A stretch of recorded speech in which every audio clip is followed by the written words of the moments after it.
नमस्कार, मैं दीपक कुमार मेरे YouTube चैनल स्टडी विद दीपक में आपका स्वागत करता हूं।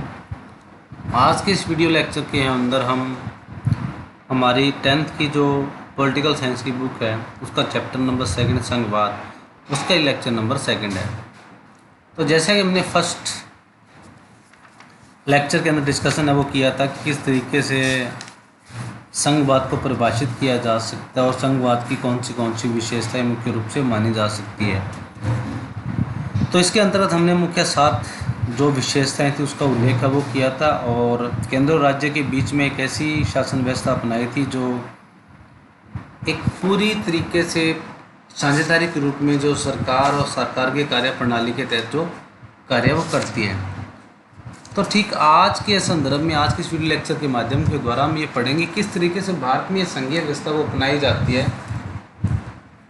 और किस तरीके से उसका उल्लेख है वो किया जाता है, कौन से स्वरूप अपनाया जाता है, किन माध्यमों के द्वारा किस तरीके से सरकार का गठन है वो किया जाता है। और इसी के अंतर्गत हमने अलग अलग एग्जाम्पल भी हम इसके संदर्भ में देखे थे। तो इसी से रिलेटेड है ये आज का वीडियो। चलो आज का वीडियो शुरू करते हैं।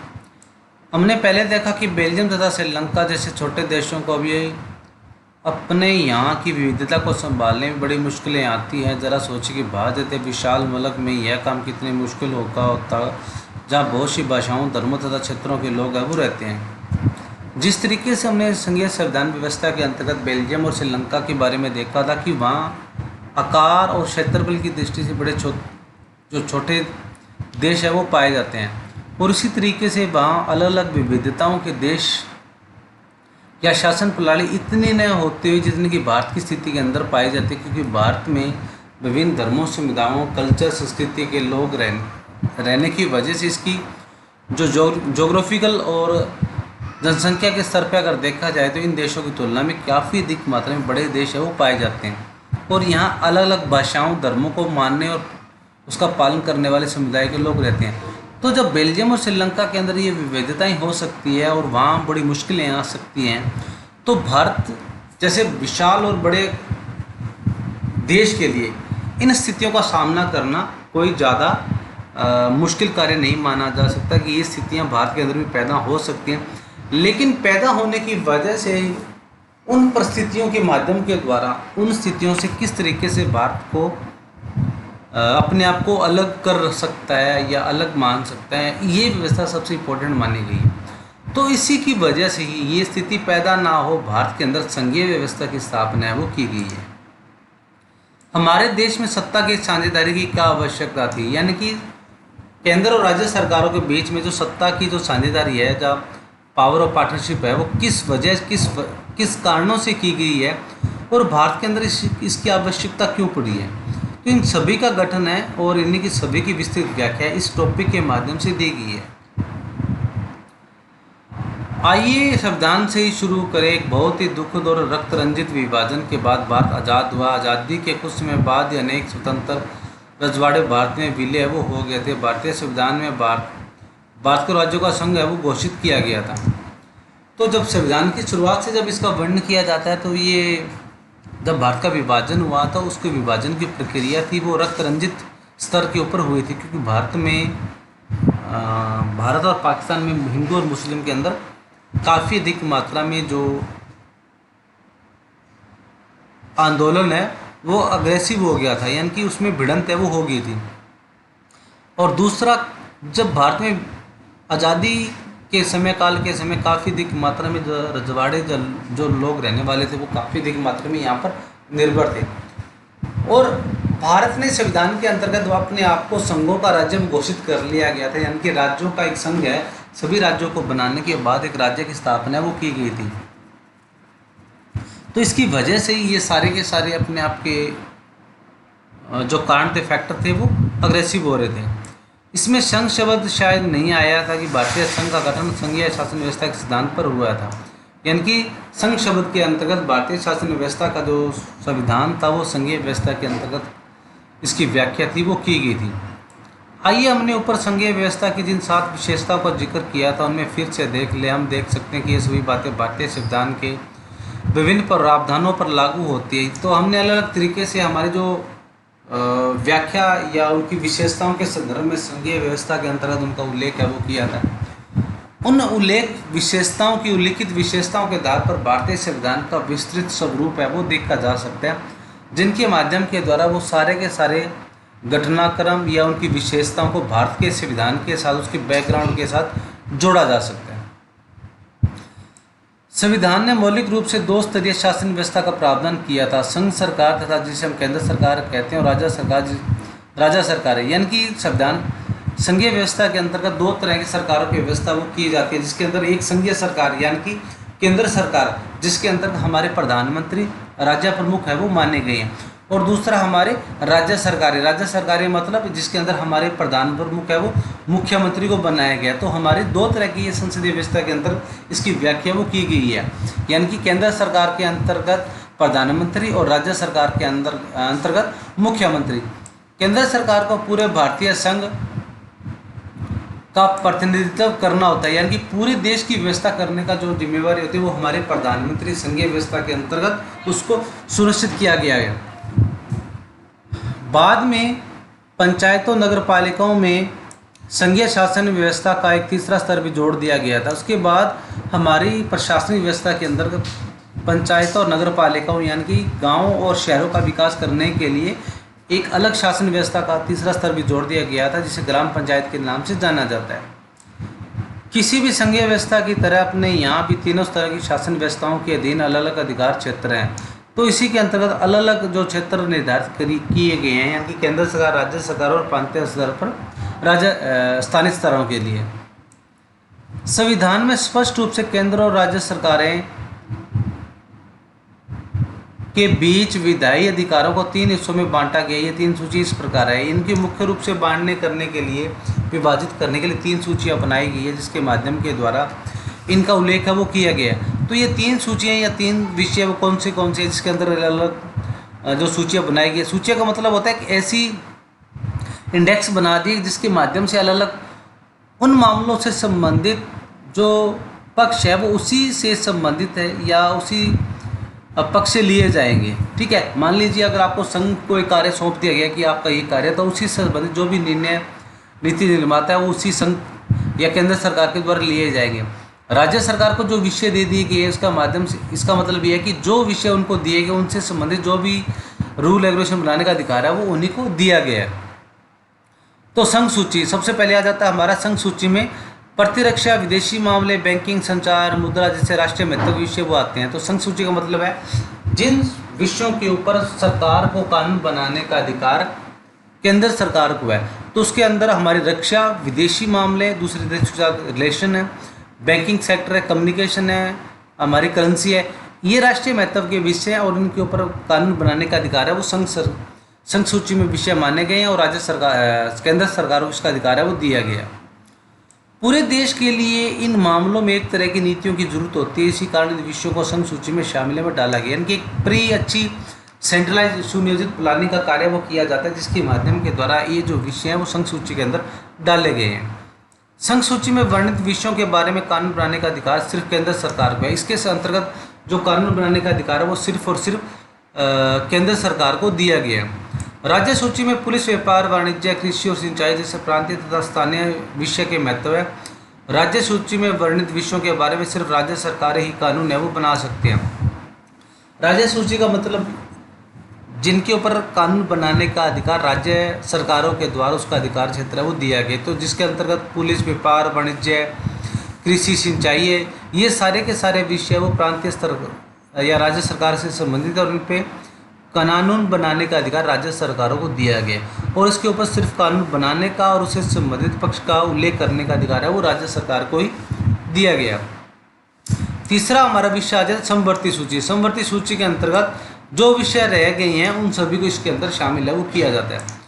समवर्ती सूची में शिक्षा, वन, मजदूर, संघ, विभाग, गोद लेना और उत्तराधिकार जैसे विषय है जो केंद्र और राज्य सरकारों की साझी दिलचस्पी में आते हैं। यानी कि ऐसे विषय हैं जो दोनों केंद्र सरकार और राज्य सरकार दोनों के विषय से संबंधित ये जो विषय है वो माने जा सकते हैं और दोनों के इंटरकनेक्टेड ये संबंधित है वो रहते हैं।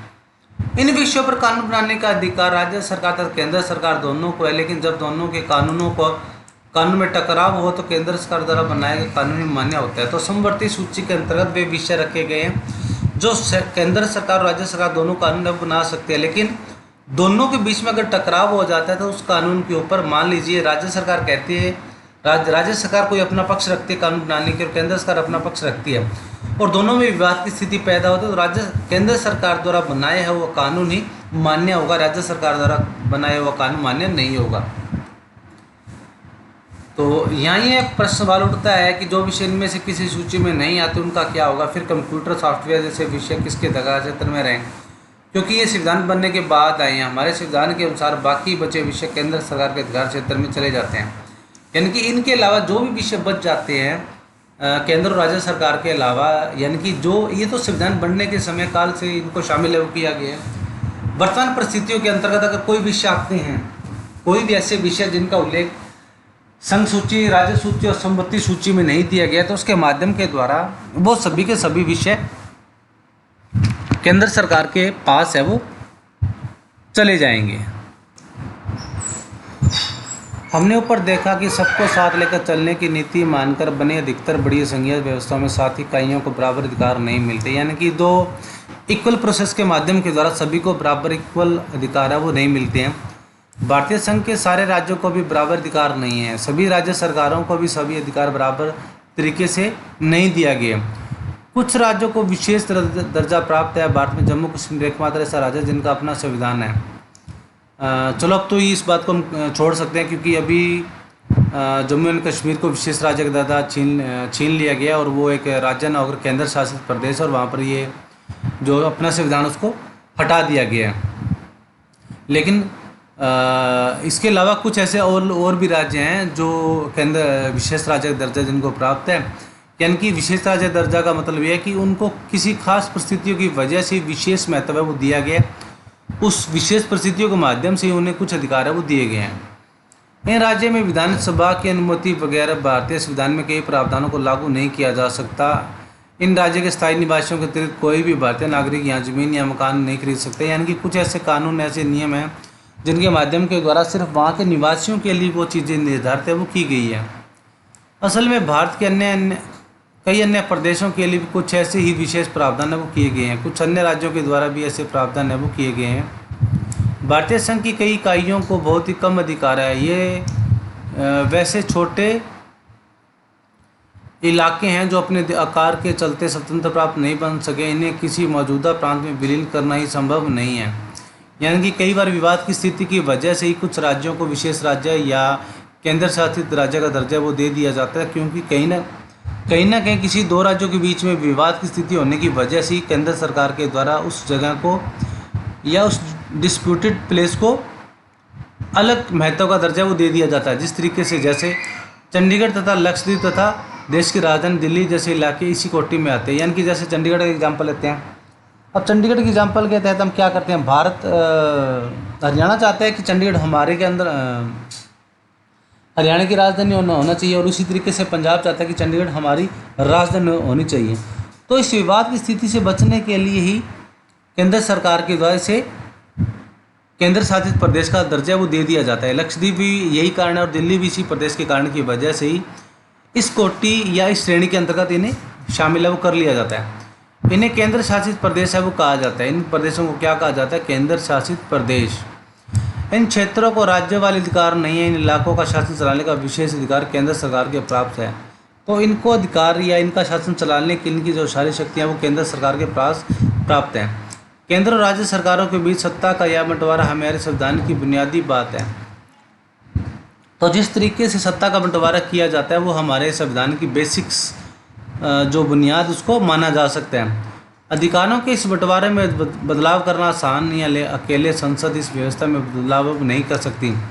अगर इन अधिकारों के मामले में अगर बदलाव किया जाता है तो किसी भी तरीके से संसद अकेले इस व्यवस्था के अंदर चेंजेज है वो नहीं कर सकती। काफ़ी बड़े प्रोसेस को इसमें के अंदर शामिल है वो किया जाता है।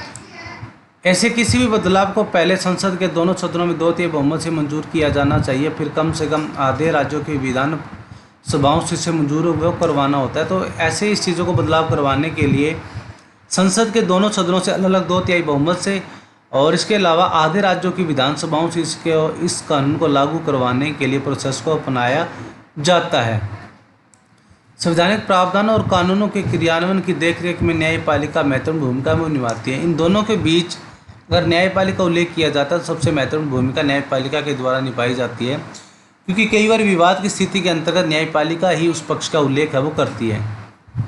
विवाद की स्थिति में शक्तियों के बंटवारे के संबंध में कोई विवाद होने के हालात में फैसला उच्च न्यायालय और सर्वोच्च न्यायालय में ही होता है। यानी कि दोनों के बीच में जब विवाद की स्थिति पैदा हो जाती है तो उस विवाद की वजह को सर्वोच्च न्यायालय उच्च न्यायालय के माध्यम के द्वारा ही कोर्ट द्वारा उसका जस्टिस है वो किया जाता है, उसका फैसला वो किया जाता है। सरकार चलाने तथा अपनी जिम्मेवारी का निर्वहन करने के लिए जरूरी राजस्व की उगाही के संबंध में केंद्र और राज्य सरकारों को कर लगाने और संसाधन जमा करने का अधिकार प्राप्त है। तो सरकार चलाने और अपनी जिम्मेवारी को निर्वहन करने के लिए मुख्य रूप से जो रेवेन्यू इकट्ठा करने और उगाही करने का अधिकार केंद्र और राज्य सरकारों को दिया गया है, और ठीक उसी तरीके से जो डिपॉजिट करने का अधिकार है वो राज्य सरकार और केंद्र सरकार दोनों के द्वारा जनता से लिया गया है। तो ये सारा का सारा जो प्रोसेस है वो भारतीय संविधान के अंतर्गत, भारतीय शासन व्यवस्था के अंतर्गत इसको अच्छी तरीके से अपनाया गया है। तो ये था हमारा आज का वीडियो, आज का लेक्चर, जिसके अंदर भारत में मौजूदा संघीय व्यवस्था के बारे में जो उल्लेख है वो उसका किया गया है। तो आज का वीडियो लेक्चर बस इतना ही, लेकिन जाने से पहले अगर आप मेरा वीडियो लेक्चर पहली बार मेरे यूट्यूब चैनल को देख रहे हो स्टडी विद दीपक को, तो प्लीज़ अगर अभी तक आपने मेरा चैनल सब्सक्राइब नहीं किया तो सब्सक्राइब कर लें और दिए गए बेल आइकन को क्लिक कर लें, ताकि जब भी कोई वीडियो अपलोड हो उसका नोटिफिकेशन आपको मिलता रहे। अगर आपको ये मेरा वीडियो पसंद आ रहा है तो प्लीज़ इसे लाइक करें, इसे दूसरे बच्चों के साथ शेयर करें, ताकि आपकी स्टडी के साथ साथ उन बच्चों की भी स्टडी भी कंटिन्यू है वो हो सकती है। और आज का वीडियो लेक्चर बस इतना ही, मिलते हैं अगले वीडियो लेक्चर में एक नए वीडियो के साथ। लेकिन तब तक stay home, stay safe and be positive.